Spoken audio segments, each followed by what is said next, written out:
আসসালামু আলাইকুম everyone, daily food master cooking সবাইকে স্বাগত। আমি আবার একটা নিউ রেসিপি নিয়ে চলে এসেছি। দেখতে পাচ্ছ ফিশ টিক্কা আমার স্টাইলে আমি কীরকম ধরনের বানাই সেটাই দেখাবো। প্রথমে 3 পিস মতো মাছ নিয়ে নিয়েছি আমি, আর তেল পেটি অংশটা নিয়েছি বেশিটা কিন্তু আমি।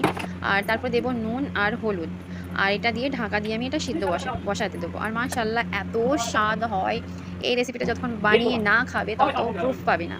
খুব সুন্দর। আর আমাদের বাড়িতে এসেছিল মেহমান, আর আমি বানিয়ে দিয়েছিলাম। মাশাআল্লাহ এত পছন্দ করেছিল কি বলবো। আর আমার বর তো বাপ রে বাপ, কি বলবো, ও বলছে আমি যে এত সুন্দর স্বাদ হয়েছে বলে বোঝানো যাবে না। তো এনিওয়েজ খুশি হয়েছে, এটাই সবচেয়ে বড়। তো দেখো আদা আদা কুচি করেছি, রসুন কুচি, পেঁয়াজ কুচি, লঙ্কা কুচি, ধনে পাউডার গুঁড়ো, মাছটা আমি ছেঁকে নিয়েছি। আর সিদ্ধ আলু খুবই জরুরি, তাই 3টে আমি সিদ্ধ করে নিয়েছি আলু। তো আলুটা ছিলে রেখেছি। তো এদিকে সামান্য তেল দিয়েছি, তেলে পেঁয়াজ দিয়েছি, পেঁয়াজগুলো একটু ব্রাউন হবে, তারপরে কাঁচা ঝালও দেবো। আর সব কিছু মশলা দিয়ে একসাথে খুব সুন্দর হয়েছিল মাশাআল্লাহ। এই যে বললাম আগেই যে এত সুন্দর স্বাদ হয়, স্পেশালি মেহমানদের জন্য খুবই ভালো। তো এই যে কাঁচা ঝাল, আদা কুচি, রসুন কুচি সব কিছু আমি দিয়ে দিলাম, আর এটা ব্রাউন করতে দেবো। তারপরে এতে দেবো লবণ, স্বাদ অনুসার মতো লবণ দেবো। তারপরে দেবো হলুদ আর একটু গরম মশলা, জাস্ট একটু গরম মশলা দেবো। আর ধনিয়া পাউডারটা ওতেই আমি মিক্স করে দিয়েছি। আর এই যে দেখতে পাচ্ছ সুন্দর করে তারপরে মিক্স করে দিলাম। আর প্লিজ আমার ভিডিও যদি ভালো লাগে আমার চ্যানেলটাকে প্লিজ সাবস্ক্রাইব করো।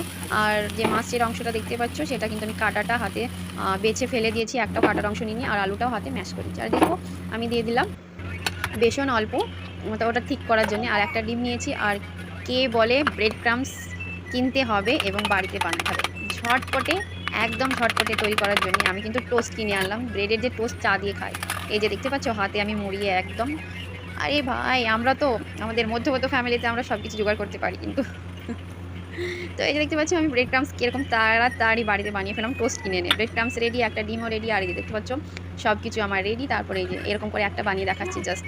আর এই যে দেখো গোল গোল এরকম শেপে একটু চ্যাপটা করার জন্য টিকি, জাস্ট টিকি। তারপরে ডিমে ওটা আমি চুপিয়ে নিলাম। তারপরে এই যে দেখতে পাচ্ছি ব্রেড ক্রামসের ওটা, যে ব্রেডের যে গুঁড়োটা করলাম আমি টোস্টের, ব্রেড ক্রামস হয়ে গেল। ওটাতে আমি সুন্দর করে মিক্স করে নিই। তাই এরকম করে সব আমি বানিয়ে ফেলবো। এই যে দেখতে পাচ্ছ খুব সুন্দর। আর কি বলবো বলে বোঝানো যাবে না, জাস্ট যতক্ষণ বাড়িতে না বানিয়ে খাবে। তো ফিশ টিক্কা আমার রেডি। তো এটা আমার ভাজার পালি। তো কড়াই নিয়ে নিচ্ছি তেলটা দেওয়ার পরে তারপরে এই যে দেখতে পাচ্ছ একটা একটা করে দেবো, 3টে করে ভাজবো। কারণ ছোটো কড়া, এই কড়াটা খালি আমার ভাজার জন্য রেখেছি সব কিছু। আর খুবই সুন্দর। আর প্লিজ আমি বলছি আমার ভিডিও লাইক কমেন্ট আর সাবস্ক্রাইব জরুর করো। আমি কিন্তু তার চ্যানেলে গিয়ে জাস্ট একটা কমেন্ট করো, আমি তার চ্যানেলে গিয়ে তার চ্যানেলটাও সাবস্ক্রাইব আর লাইক কমেন্ট জরুর করবো। তো এই দেখো ভাজা আমার হয়ে গেছে, সার্ভ করার জন্য রেডি, একদম রেডি। আর স্নেকের সাথে খুব ভালো, বাচ্চাদের স্পেশালি কাটা ছাড়া দিয়া খুব ভালো। তো আমার ভিডিও যদি ভালো লাগে তো প্লিজ লাইক কমেন্ট আর সাবস্ক্রাইব জরুর করবে।